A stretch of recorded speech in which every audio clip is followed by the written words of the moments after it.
Saudara, Polda Metro Jaya mempersilahkan Roy Suryo CS untuk mengajukan pra-peradilan jika tidak terima dengan status tersangka dalam kasus dugaan fitnah ijazah palsu Jokowi. Hal ini untuk menjawab kritik kuasa hukum Roy Suryo soal penetapan tersangka 3 orang termasuk Roy Suryo.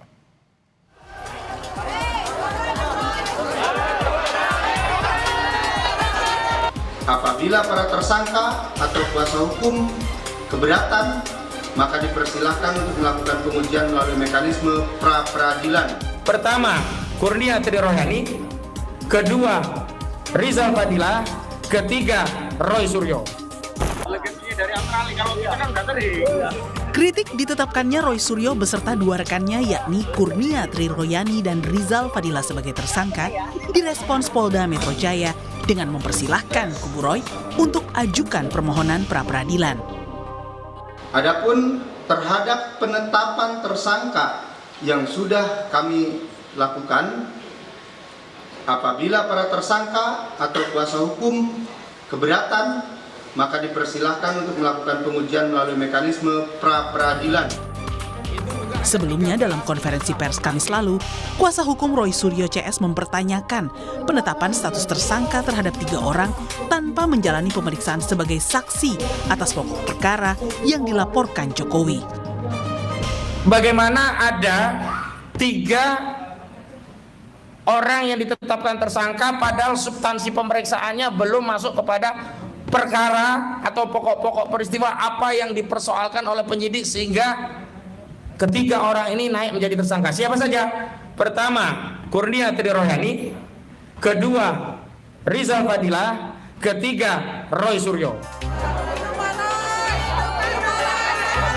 Direskrimum Polda Metro Jaya sebelumnya sudah menggelar perkara khusus dugaan fitnah ijazah palsu Jokowi dengan memperlihatkan ijazah asli Jokowi kepada para pemohon, yakni Roy CS.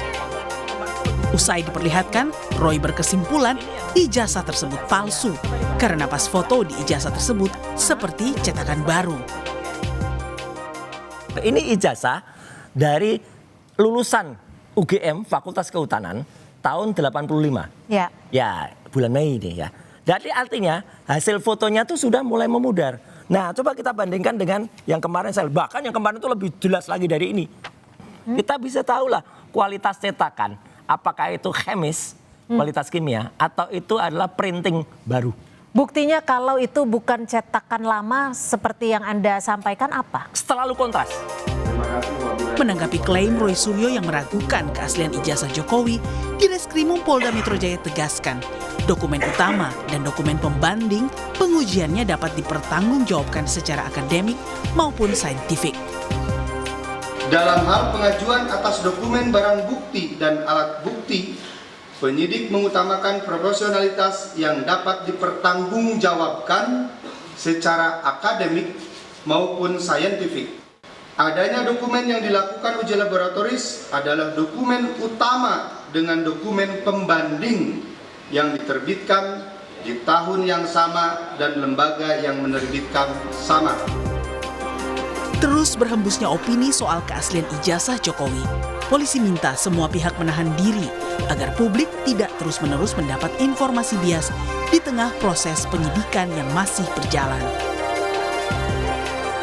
Tim Liputan Kompas TV.